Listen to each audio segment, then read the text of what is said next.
Hi, welcome back to Expansionscapes and welcome to the next episode about the Elder Futhark runes. And in this episode, we're going to cover the rune Ansuz. We're doing this as a part of a project which we call the Shamanic Cycle of Initiation, where we contact each rune with my friends, Ryan and Rosa. You can say the contact is done psychically or in a way of third eye vision or using clair senses, which we have developed somehow in our lives and still developing them right now. So we are going through each rune of the Elder Futhark one by one. And if you'd like to know more about this project, you can look in the description box below and check out the links there. You can also find the other runes, which we have done previously, the links to their videos in the description box below too. So we're just going to dive into this rune, which is Ansuz. And I don't know if you guys read anything about this rune before. I just read a little bit. With this one, I looked up like the basic meaning where it just said like God, order, sound, something like that. So that was about as far as I went. Mm-hmm. But with this one, I got some interesting stuff. It seemed to mostly all being around sound for me. That it was kind of a lot about the healing power of sound, and kind of about your words lining up with your actions, and not I guess not going against yourself mainly. So kind of trusting your own wisdom, your own knowledge, and having your own voice, and being a truth speaker. So discernment came up really big, kind of knowing what's false, what's true.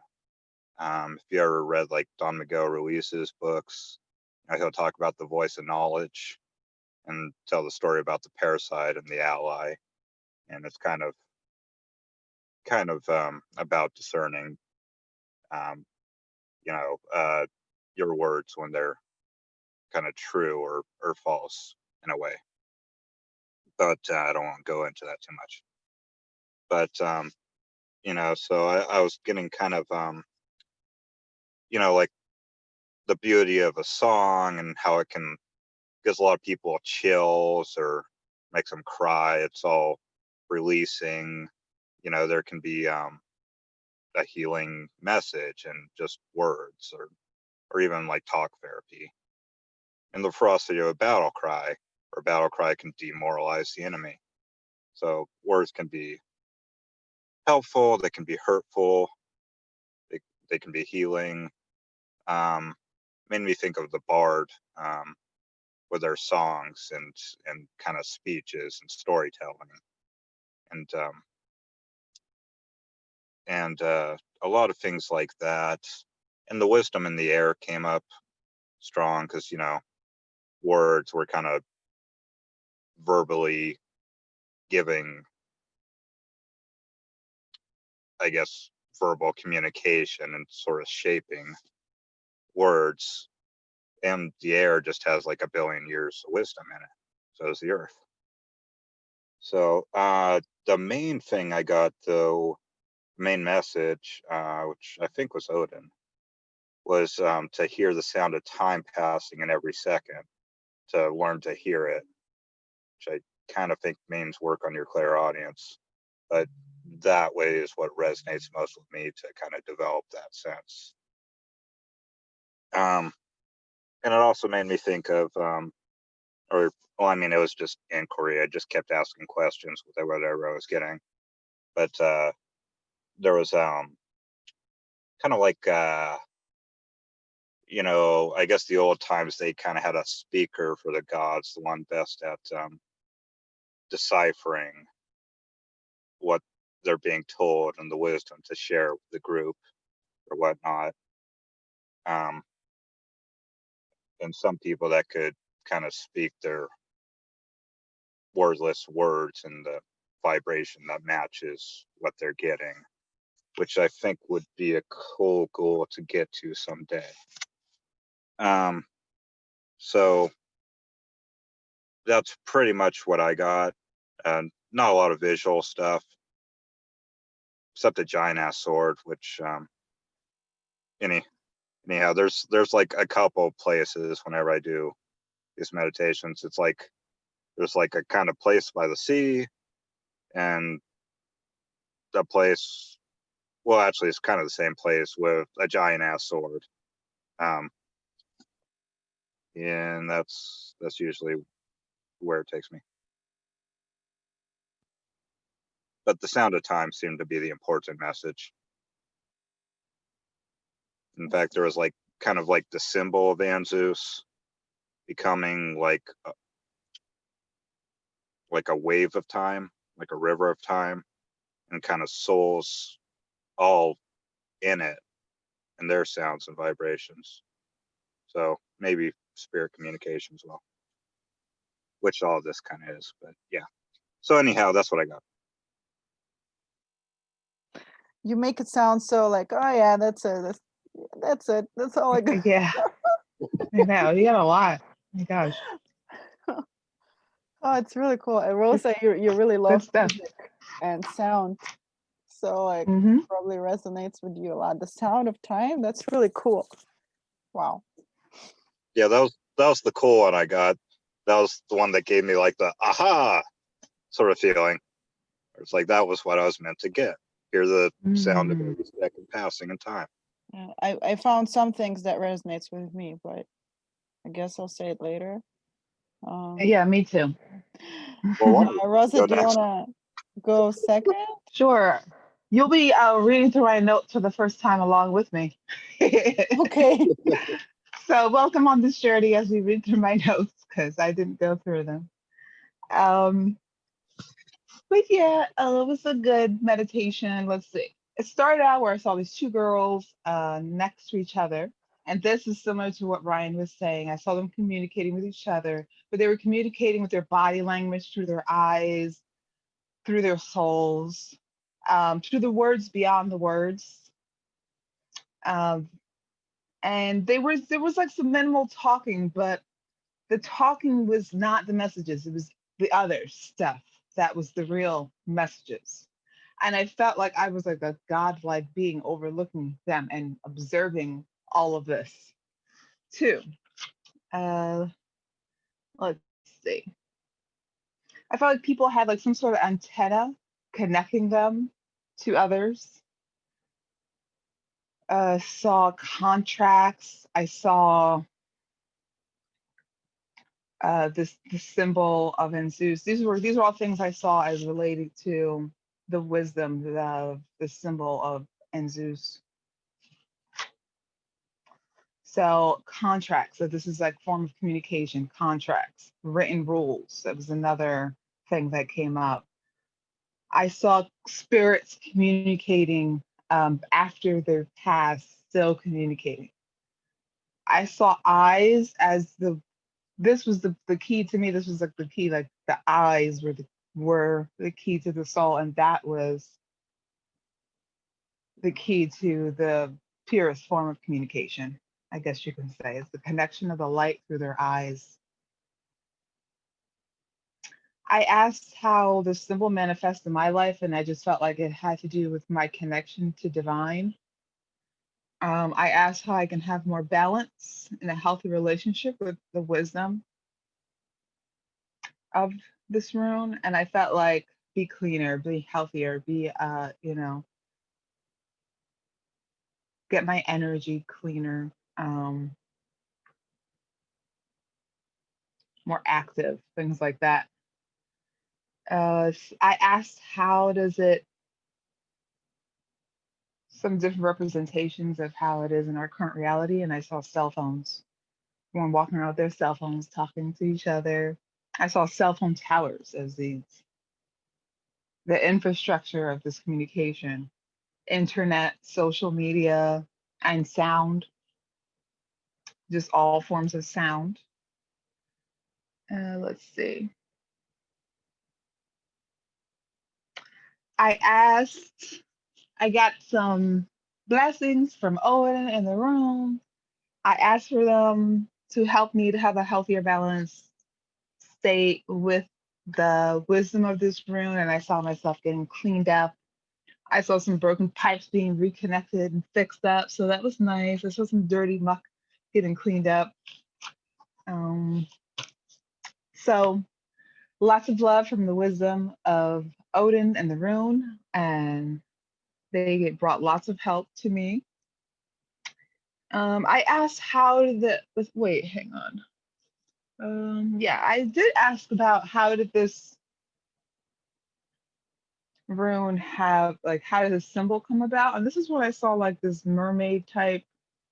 I was brought to like this ancient world, and I saw this mermaid type being purple, bluish, feminine. And she seemed like somehow the keeper of the knowledge of it, or maybe not the keeper, but like she guided me in this temple type pyramid thing where it felt very ancient, like Atlantis time. That's how far back it went. It felt like I had a deep connection to the earth as well, and something with this ancient world that she was kind of leading me to and trying to show me.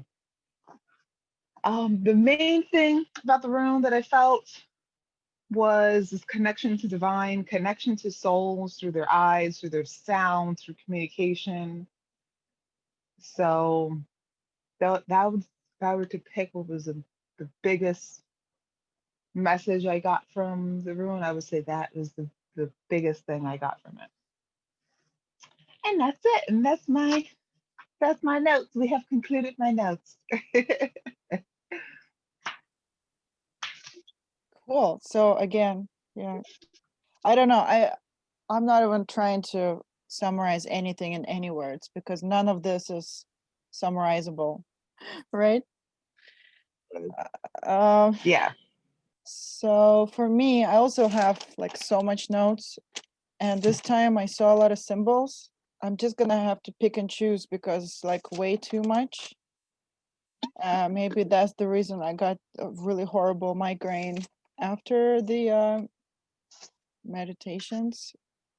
So for me, like I saw the symbol of Ansuz kind of going into Fehu, perfectly matching, but Ansuz is turned around and it was going into Fehu because Fehu has two things going up and Ansuz has two things going down. So they fit perfectly together. And it fits now with the other symbols that I saw, which is about duality and rebirth, death, and life. And another time I saw the symbol of Ansuz, is when I saw these two lines going down in a parallel way. It was again something like about a choice, but a choice between kind of equally good things. Just a choice of what you want to experience now. And it made sense later when I saw different, like I saw normal objects in our life, and behind the very normal objects stand all kinds of entities and gods. And if we choose to refocus our perception or change our focus, what we want to see, then we can see behind everything in the physical world that there are like living entities, kind of like, animism, I guess. But it was like, for example, I saw something hanging in a house, and when I looked at it differently, it was the headpiece of the Hindu god Hanuman. He's the monkey god. So he was there present, and these entities, they do things for you, like they provide blessings and they change things, and that is talking about the cause and effect of the Hermetic principle. I don't know, it's like really confusing, right? Like sometimes we think that the world is physical and random stuff happens and things are just coincidences, but nothing is a coincidence, because behind everything there is another world which makes a lot of sense, and a lot of conscious decision is being made, and then whatever happens in your life is not a coincidence ever. And I saw the rooster a couple of times, which later made sense, because rooster is like a sun related animal, because he wakes up really early in the morning and wakes everybody up. And then I saw the symbol, the solar, actually it's called Odin's cross, or the Celtic cross, which is like a cross, and then there's a circle around the cross. So that talks about like the material being within the spiritual, but the cross that I saw, the little lines, they came out a bit from the circle. So to me, it means that it's not a stable symbol, it's continuously changing. It's like, if I would summarize it, it's like the life, it's like the spiritual and the material constantly changing and playing together, like the physical and the spiritual always are playing at play, and kind of like duality. And I also saw this the Hebrew letter Aleph, which was composed of 3 parts, and these 3 parts, they rearranged themselves to become I forgot the name of the sign, symbol is called the caduceus. It's like a line, and then there are 2 snakes going like this up the line. They were going like this, and to me the snakes mean again duality, like remembering and forgetting, being born and dying, being in this body and being in another state of consciousness. And when that happens enough times, you start to kind of remember what's going on, and you kind of existing in both consciousnesses at the same time. And then the symbol changed into, like, the snakes disappeared and then there were wings, because like it's kind of like enlightenment or transformation or realization, which can happen practically like any second or any lifetime, or like the time doesn't matter. Maybe that has to do with time, with Ryan's sound of time, because these things can be happening instantaneously, or these things can be happening, can take a long time to happen. Then these wings, and then it turned into a sword, and the sword flew away in those wings. But every time these symbols were changing, there were always 3 parts to it, which I felt corresponded to the mental body, emotional body, and like the soul body. But then I feel like the physical body is there too, and the soul body, the spirit, is within you, being the observer.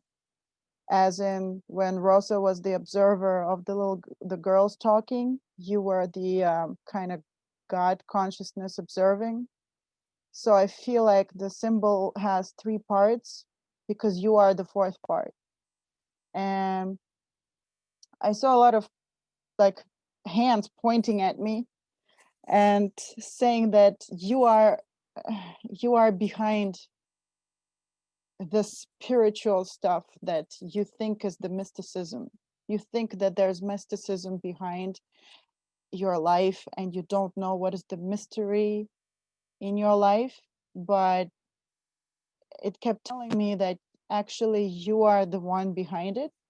it's not that mystical. You are actually there, but it's a matter of choice of whether you want to focus your consciousness or your like change your focus on this life where everything is mystical and makes little sense and things seem to be random with no cause and effect, or you want to change your focus and you can see everything behind the veil of forgetfulness, and you can just keep jumping like a snake, going in and out, in and out, and you keep getting realizations every time you do enough of this diving in and out. You're gonna get realizations. And let's see, I'm just like trying to summarize it because it's really a lot of stuff. Let's see. Oh, right.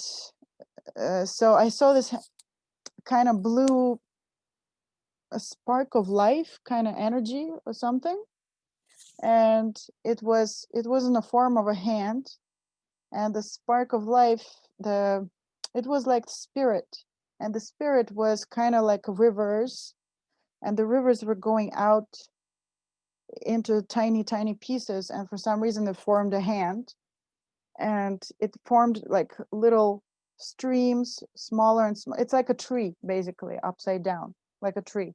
Comes from one source, then goes into many, like a broccoli, but in a hand. And then the tiniest pieces, the tiniest pieces were connecting to specific people, like, oh, this piece is you, you know? And I saw this piece is Ryan, this piece is Rosa, and every piece is somebody. And it's like, we are one, but we decided to believe that we are not one right now, to conceal this truth from ourselves so we can experience this experience and to gain some knowledge or realization. So yeah, and it kept showing me different parts of my life where I thought that my life was really bad at that time, and it kept telling me that actually you were there creating all of that for yourself. Like you're the mystical force that created it. So like the finger was pointing at me all the time. Right. That's I guess that's the summary of it. And to compare it to what is generally written about Ansuz, they say it's, well, it stands for God, stands for the ancestral God, stands for Odin, since he's the All-Father, stands for the container and expressor of spiritual power, of knowledge and magical force, stands for inspiration and the connection between the gods and men, because like they're saying that if we are the descendants of the gods who created humans, we have that connection, therefore there is the divine in us, even though it's like very maybe far, like it's gone far, but it's there and it was not lost, and it's active, and like it's about inspiration too, and I feel like it's about inspiration for literature, for everything. Like Ryan was saying, if you're gonna get some information, you're gonna share it with people. It's kind of like that inspiration from the other side. It can be in the form of stories or poems or symbols, which you then share with people. I guess it's about communication after all. And you got to use sound to communicate that. So that's what I got. What do you guys think? That's a lot. That's it? That's it? Gosh. Thought you have way more than that. Well, she does have way more than that. That's what she shared. It's true. Yeah. Yeah, that was I great. mean, It was great insights. It was great insights. It was very it was a good perspective. Just a different way of looking at it, you know. It So it is. was nice. Yeah, at first I didn't see any connection between what Ryan said and what you said. I was like, what? Why did I get something else? Did I do something wrong? And then as I was talking about it, then I remembered, oh, Ryan said this, Rosa said that. And then I'm like, okay, it all makes sense. We're all on the same page Mhm. here, kind of. Yeah, I mean, the duality, what you're talking about, that's what spirit is. That is what divine is. It is having the two, being in the physical body and the spirit body. So it made sense. Constantly changing. You were talking about that. Realization, inspiration. This is stuff that comes from connections with divine. And also connections with your core self, your authentic self, so it's just a different perspective of the same thing. I like it. Yeah, there's some cool stuff there. Mm-hmm. I thought it was cool that Rosa got the nonverbal communication and all that, and yeah, it's interesting. The other symbols and the threes that Olga got, the threes come up a lot, and just shamanism, but everything, from 2 to C1 to just everything being threes. It's interesting. Mind, body, spirit. There's a lot. I mean, there's also soul and blah. But it's also cool you were talking about the Celtic cross and the knots. The Celtic have a lot of the Celtic knots, and it's kind of like not everything's a straight path. It weaves, but all is connected. So it goes yeah, it was cool to hear that, and just everything being one, the divine being a part of us, everything being kind of emanations from source to me. But anyhow, cool to hear everyone's perspectives and what the different stuff you all got. Mm-hmm. And there's 3 of us. Oh yeah. That's it. Perfect number. Yeah. Okay, well, thanks for watching until the end of this video. If you have any realizations about Ansuz and any of the symbols we've been talking about, or your own symbol that you have seen, please write in the comments below and check out our other videos. Thank you so much. Bye. Bye.